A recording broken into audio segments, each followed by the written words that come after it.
ET has learned that Prince Harry is back in the UK ahead of the upcoming funeral for his grandfather, Prince Philip. From what I heard, the Sussexes found out about Prince Philip's death at the same time as everyone else. It was sort of a unified approach from palace officials to make sure all royal family members were told at the same time. The Duke of Edinburgh died on Friday. He was 99. Yeah, this has been a moment that I think for many royal family members, they would have been gearing up to, of course. There is a genuine sense of sadness, but at the same time, a celebration of a life that was lived to its fullest.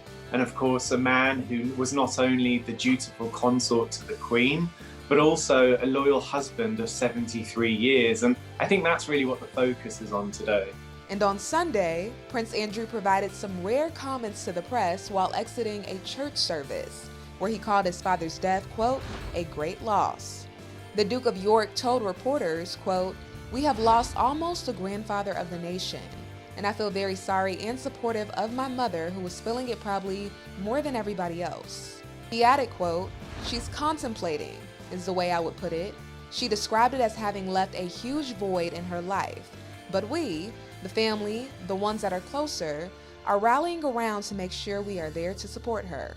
It's really about giving the Queen her only chance to finally put family before duty. She has lived a life where duty always comes first. After the 8-day period, there's a further 30 days of a lighter mourning period where the Queen won't carry out official royal engagements, but she will be involved in the day-to-day royal activities of head of state. So it's a real mix of protocol, but also real sympathy for a woman who has just lost her husband of 73 years. Also on Sunday, Sophie, the wife of Prince Edward, reflected on Prince Philip's final moments. The Countess of Wessex told reporters his passing was, quote, very, very peaceful. If there's one thing that Prince Philip made very clear during his life was that he didn't want the fuss around his funeral. And it's going to take place at St George's Chapel at Windsor Castle. It's the same place that Harry and Meghan got married. It's also a place that's considered a family chapel rather than a public gathering space. And so this will really give a chance for the royals to remember his life in a very peaceful and quiet way. For Harry, who is so close to his grandfather, it's going to be a very difficult time for him. And while Harry is back in England, his wife Meghan Markle is remaining stateside.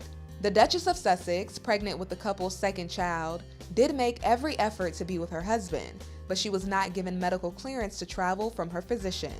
On top of that, we of course are in the middle of a pandemic that proves difficult with restrictions of its own. And so I would imagine that there will be a very likely scenario that Harry is over here representing the entire Sussex family, Meghan, Archie, and himself, as he pays respects to Prince Philip in that final moment.